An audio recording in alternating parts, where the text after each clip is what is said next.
Olá, pessoas que não se importam, tudo bem com vocês? Não que me importe. O tema de hoje foi um pedido de amigo meu, Samuel, que acreditou que eu tinha alguma coisa a acrescentar sobre esse tema só pelo fato de eu ser economista, não que vocês se importem, mas ele acha que eu tenho alguma coisa a acrescentar sobre isso. Bom, já tem alguns anos, né, que eu saí da graduação, e na época que eu estava na graduação ninguém falava sobre isso, os professores não tocavam nessa ação de criptomoedas porque era uma coisa muito pequena, muito nichada, era uma discussão muito restrita ao meio, sei lá, dos anarcocapitalistas ou das pessoas muito obcecadas por tecnologia, né? Mas assim, eu sou uma pessoa que conhece teoria econômica, então eu acredito que eu tenho algumas coisas a acrescentar sobre esse tema. Bom, em primeiro lugar, posso dizer assim que durante muitos anos, os últimos anos no caso, a ideia de investir em criptomoeda para mim soava bem meio absurda, porque não é um investimento pelo conceito tradicional de investimento que a gente tem, né? Geralmente o investimento ele tem um rendimento, né, que você espera que ele venha a ter, né? Você está investindo em uma coisa concreta que vai dar, que você espera que dê lucro no futuro, então você coloca seu dinheiro naquele negócio. Ou você tem motivos concretos para esperar que aquilo que você está comprando vai valorizar no futuro, como por exemplo o ouro, né? O ouro não vai dar retornos para você e lucro é, de acordo com um rendimento, com a definição tradicional de investimento. Mas você espera que o ouro ele vá valer mais no futuro porque ele é um bem escasso de qualquer forma, né? O ouro não é uma coisa infinita que vai sempre, que a reserva de ouro mundial está crescendo. O ouro é escasso, é um bem escasso e muito útil. Então você espera que no futuro o valor do ouro vai aumentar. De forma geral, a compra e venda de moedas ela não é um investimento da forma do conceito tradicional de investimento, principalmente assim porque moeda é um meio de troca, é um meio de troca. As moedas da forma que a gente conhece hoje, elas não têm um valor intrínseco. Então assim, quando você compra e vende moedas, geralmente é uma aposta. Você está apostando que a moeda do seu país, ou ela vai perder valor, ou a moeda do país estrangeiro vai ganhar valor. E às vezes, sim, existe uma forma racional assim de você prever isso, assim, tipo, se o governo do Brasil, por exemplo, está perdendo reputação internacional, então você acha que não, a moeda desse país vai perder valor porque o país não está indo bem na economia. Então você compra dólar para você preservar o valor dos seus meios de troca, né? Mas tem muita gente que compra e vende moedas assim, pegando coisas muito soltas assim no mercado. Eu não acho que isso é um investimento. Eu acho que isso está mais no campo realmente da especulação mesmo. E, bom, só que as criptomoedas elas estão num terreno mais cinzento da história. Tipo, não dá para você simplesmente chegar e dizer que é especulação pura. Elas não são uma moeda igual às outras. Elas têm qualidades que as outras moedas não têm. Então o que eu estou dizendo aqui é criptomoeda é investimento. Também não estou dizendo isso. O terreno é cinza. A gente está andando no terreno cinza. Mas criptomoedas, pela própria natureza delas, elas têm qualidades que as outras moedas não têm. Então, a gente já tem um valor potencial aqui de ser um negócio melhor. Então, pelo fato de ser melhor, você já tem um estímulo a mais para você trocar as moedas convencionais pelas criptomoedas, mas é melhor? Então, assim, esse valor das criptomoedas ela é potencial. Então, o fato de ele ser potencial faz as pessoas especularem. Então, você já está no campo da especulação mais uma vez. Então, assim, é um investimento, talvez, porque elas são melhores, elas têm mais valor, mas ao mesmo tempo é especulação porque esse valor acima das outras moedas, ele é potencial. Então, o que é que faz esse valor das criptomoedas potencial ser superior ou inferior às moedas tradicionais? Então, primeiro a gente tem que ver a história das moedas de forma geral. Historicamente, as moedas elas sempre eram uma mercadoria com um grande valor intrínseco e que elas tinham a característica da divisibilidade. O melhor exemplo histórico disso é o ouro mesmo. O ouro por si só ele é um negócio muito escasso, ele é muito valioso e ele é muito desejado. e você consegue derreter o ouro e fracionar ele de forma que ele permite você fazer transações, usar ele como meio de troca, assim, para comprar outros bens. Porém, todas essas moedas tradicionais antigas, elas são muito difíceis de carregar, de dividir. O ouro é muito pesado. Você não consegue sair carregando barras de ouro por aí. Então, por conta disso, os estados, os países, né, criaram suas próprias moedas fiduciárias, que é as moedas que a gente tem hoje em dia. Que o valor da moeda não está mais intrínseco a ela, como era no ouro, por exemplo. O valor de uma moeda está atrelado à reputação que aquele país tem e à economia daquele país tem. Então, por exemplo, um dólar, um papel dólar, ele tem valor porque o governo dos Estados Unidos garante que aquele papel tem um valor. O real brasileiro tem um valor porque o governo do Brasil garante que aquele papel tem um valor. Mas se você rasgar, ele não vale mais nada. Se você rasgar uma nota de real, também o governo brasileiro não vai mais se obrigar a garantir o valor daquela nota de real, considerando que ela seja verdadeira. Mas isso foi alimentando esse tipo de suscetibilidade que as moedas modernas têm aos estados, aos países, aos governos. Isso foi criando muita insatisfação em muitas pessoas ao longo dos tempos, porque os governos têm muita liberdade de gerar inflação. Vide a Venezuela e a Argentina, que são países que as moedas são reféns das políticas governamentais que geram inflação. Sim, o governo pode imprimir dinheiro à vontade e o dinheiro não vai valer nada. Então, principalmente nos meios dos anarcocapitalistas de internet, que eles querem ter um capitalismo livre, completamente livre dos governos e da influência dos governos. Então, a criptomoeda ela surgiu muito nessas insatisfações, não somente nessas insatisfações, mas surgiu primeiramente como uma revolução tecnológica. Mas ela foi primeiramente muito divulgada, muito promovida por essas pessoas como uma ideologia mesmo. A criptomoeda, ela é em primeiro lugar uma parte de uma ideologia que quer um capitalismo livre de Estado.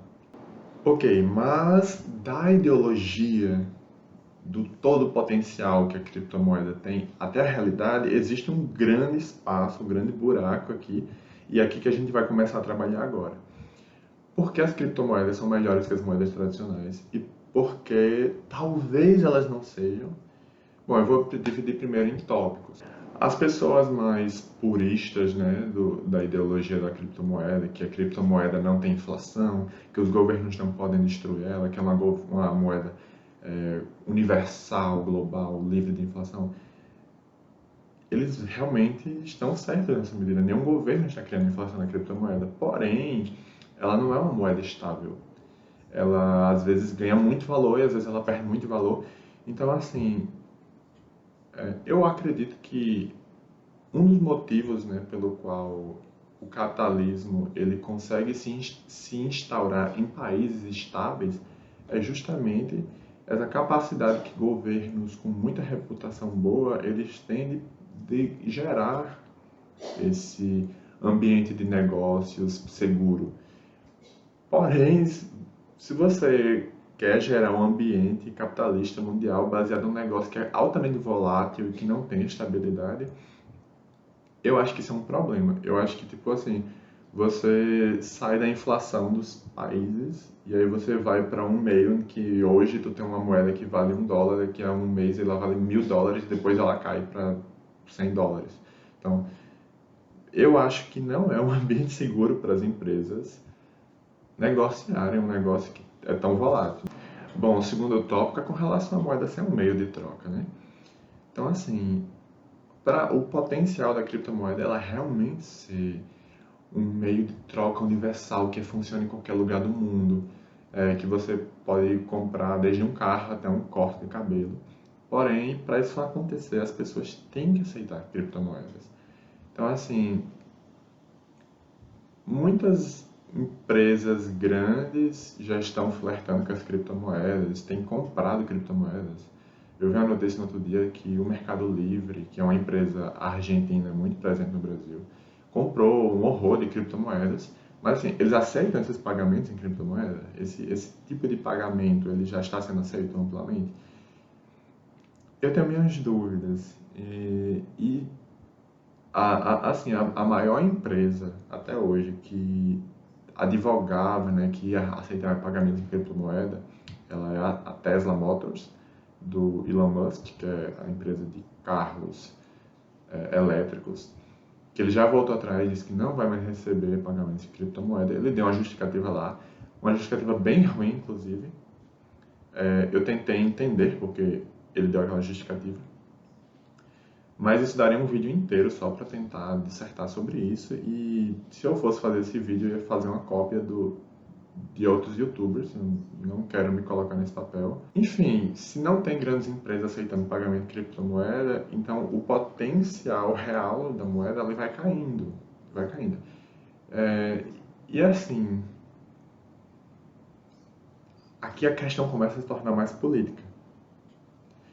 Porque assim, que tipo de país vai permitir que uma força externa mundial, sem rosto, assim, comece a influenciar diretamente nas suas economias internas, assim, sem que o governo tenha qualquer controle sobre isso? Será que os Estados Unidos vai deixar? Será que a China vai deixar? Inclusive, a China já proibiu a circulação, o uso, né, de criptomoeda dentro do país. Eu não lembro se eles proibiram todas as criptomoedas ou apenas o Bitcoin, mas assim, a China já proibiu. A China que tem, sei lá, 1/7 da população mundial. A China que tem um dos maiores PIBs do mundo, o segundo maior PIB do mundo, né? Aquela China. Então, assim, isso já foi um golpe muito forte nas criptomoedas, no futuro delas, a China já deu. Até agora, apenas um país do mundo, que inclusive foi essa semana, é o Salvador, aceitou, né, promulgou lá a lei, não sei como é que se fala isso em termos do direito, mas ele aceitou o Bitcoin como moeda oficial do país. Então você oficialmente pode fazer qualquer compra em El Salvador com Bitcoin, você está segurado pela lei. Mas assim, existe uma grande diferença aqui entre você trabalhar com países que são superpotências militares e países vassalos do capitalismo mundial. Eu acho que qualquer país da América Latina que aceitasse o Bitcoin seria, tipo, meio que uma obrigação dele como periferia do capitalismo mundial, assim, tipo, nós da América Latina, nós estamos muito, digamos assim, à mercê de qualquer movimento mundial. Então, acho que o Equador que é aqui do lado do Brasil, na verdade o Equador não faz fronteira com o Brasil, mas o Equador que está aqui na América do Sul, a moeda oficial do país é o dólar americano. Então, assim, o país é tão vassalo dos Estados Unidos que ele nem moeda própria usa, ele usa moeda de outro país, porque, tipo assim, não, a gente não tem capacidade de gerir a nossa própria economia, deixa na mão dos americanos. Então, eu não acho que os Estados Unidos vai se permitir que uma força externa ao próprio Banco Central dos Estados Unidos, o Fed, vá só permitir isso. Eu acho que eles vão dar um jeito. Inclusive, esse já é o spoiler do final do vídeo, mas eu ainda tenho algumas considerações. O terceiro tópico a respeito disso é a questão da inflação/deflação. Toda economia gosta de ter uma medida saudável de inflação. Então, assim, se você tem uma moeda que ela é completamente isenta de inflação, na verdade, isenta não, o Bitcoin, se você considerar o Bitcoin como uma moeda mundial de uma economia, e, tipo assim, o Bitcoin ele valoriza vários por cento ao dia, isso significa que o mundo está em deflação. Países em deflação, eles postergam o consumo. Por que é que eu vou comprar uma coisa hoje se amanhã vai estar muito mais barato? Então, é péssimo para uma economia mundial depender da moeda que ganha valor. Que as pessoas não vão comprar, elas vão deixar de comprar. Então, isso. Enfim, eu acho que com o potencial de moeda mundial, pelo menos a curto prazo, assim, o Bitcoin ainda está muito longe de. Bitcoin não, na verdade, todas as criptomoedas, né? Ainda estão bem longe de, tipo, serem ideais para o ambiente econômico. Eu acho que pelo menos no curto prazo, não rola.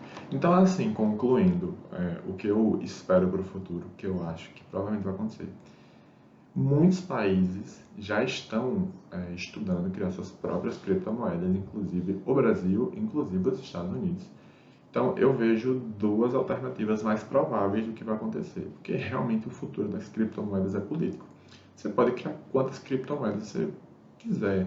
Se um país, uma superpotência, disser que não vai aceitar a circulação daquelas criptomoedas dentro do país dele, você já meio que está matando a criptomoeda. Tipo, não adianta você criar uma moeda mundial que só funcione em alguns lugares. Até adianta, né? Mas por que você vai querer isso? Tipo, uma moeda que não funciona nos Estados Unidos, não funciona na China. Então, assim, os Estados Unidos já está criando, estudando, né, a criação da sua própria criptomoeda. Não sei como é que vai ser o nome, sei lá, se vai ser dólar, criptodólar, não sei. O Banco do Brasil já está criando, o Banco Central do Brasil já está fazendo esse estudo também. E assim, eu vejo duas alternativas. Uma, cada país assim, que vai criar sua própria criptomoeda e ele só vai permitir a circulação daquela criptomoeda dentro dos seus próprios países. Tipo assim, no Brasil a gente aceita criptomoeda, mas só é cripto real. Aqui dentro você só negocia em cripto real. Ou, segunda opção, todos os países, tá bom, a maioria dos países das grandes superpotências do mundo, tipo o Brasil, a China, os Estados Unidos, criam suas próprias criptomoedas, mas não bloqueiam a circulação de outras criptomoedas dentro do país. Porém, assim, vamos ser sinceros, se você na condição, sei lá, imagine que você é um cabeleireiro e aí você aceita pagamento em criptomoeda. Você vai aceitar pagamento em todas as criptomoedas que existem no mundo? Não, você vai escolher algumas que são maiores, mais reconhecidas. Provavelmente o Bitcoin, nos próximos 10 anos, vai ter algum impacto, assim, vai ser aceito por algumas pessoas ainda. Mas assim, entre Bitcoin e criptodólar, eu prefiro criptodólar. Então, eu não acredito, minha visão pessoal, meu completo achismo, eu não acredito que o Bitcoin ele vai conseguir fazer frente ao criptodólar, ao criptoeuro, talvez ao criptoreal, mas a criptodólar não. Eu prefiro o criptodólar. Principalmente se o Brasil aceitar pagamentos em criptodólar. A outra questão que eu trago aqui também é que, pelo fato da criptomoeda ela ser uma revolução tecnológica, isso lembra muito da bolha.com que aconteceu na Bolsa Americana nos anos 90. Nos anos 90, né, menos da metade da população americana tinha acesso à internet, então a gente não, né, os americanos viu muito essa questão, tipo, caramba, o futuro é a internet. No futuro, todo mundo vai usar a internet, todas as casas vão ter computador, todo mundo vai fazer compras pela internet. Então, naquela época, várias empresas americanas começaram a se abrir na bolsa, principalmente essas que tinham o nome .com no final, por isso que o nome da bolha era bolha.com. Então, foi nessa época que abriu na bolsa Yahoo, PayPal, eBay, Microsoft. E, beleza, quem investir nessas empresas, ó, tá de parabéns, porque você ganha muito dinheiro. Vocês americanos que investiram nessas empresas naquela época. Mas a questão é que não abriram só essas empresas, abriram muitas outras. E é isso que está acontecendo agora. Tá todo mundo querendo criar sua própria criptomoeda. E as pessoas estão comprando na esperança de que essas criptomoedas, algumas deem certo, né? Mas quantas dessas realmente vão dar certo? O meu palpite é que nenhuma das que foram criadas até agora vai vingar. A minha opinião é que os governos eles vão dar uma lavada nessas moedas atuais. Mas aí é uma questão dos governos conseguirem correr a tempo, né? Nada impede que daqui a um ano nenhum país tenha conseguido criar ainda sua própria criptomoeda e o mundo inteiro já tenha aderido. O mundo inteiro, menos a China, já tenha aderido ao Bitcoin. Pode ser. Então, assim, a gente está falando aqui de cenários e probabilidades e teorias. Então, eu não posso afirmar, mas essa é a minha opinião. Se você viu alguma coisa de valor nesse vídeo, por favor, curte. Se não gostou, não curte.